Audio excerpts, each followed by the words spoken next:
কলকাতা থেকে বেরিয়ে গিয়েছিলাম একটু শান্ত থাকার জন্য, কারণ চারিদিকে যেসব হচ্ছে মাথা ঠিক রাখতে পারছিলাম না, মেজাজ হারাচ্ছিলাম।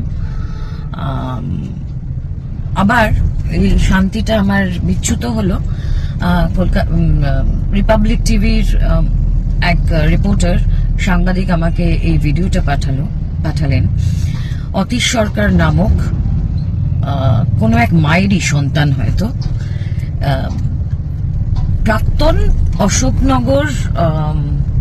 অশোকনগর কল্যাণগড় কাউন্সিলর, এখন যেখানকার কাউন্সিলর তার বর্তমান স্ত্রী, তিনি তৃণমূলের একটা প্রতিবাদ সভাতে বলেছেন যে মমতা ব্যানার্জির সম্পর্কে যারা খারাপ কিছু বলছেন তাদের বাড়িতে এসে তাদের মা বোনেদের বিকৃত পোস্টার বাড়ির দরজায় দেওয়ালে উনি টাঙিয়ে রাখবেন।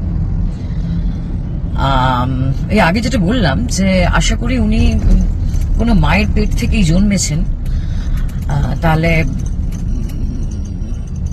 এই আরজিকর কাণ্ডের যে সমস্ত মেয়েরা, পুরুষরা, বাচ্চারা, আমরা তো সবাই এইটার প্রতিবাদ করছি।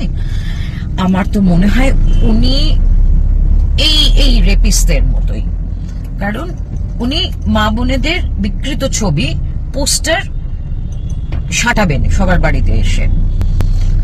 সো আগে এই রেপিস্টকে গ্রেপ্তার করা হোক, এই দাবি আমি জানাচ্ছি।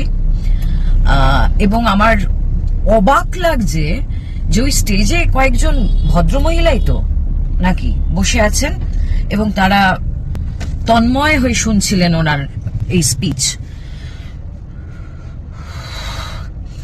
সো এদেরকে আপনারাই তো ভোট দিয়ে জিতিয়ে কাউন্সিলর বানিয়েছেন,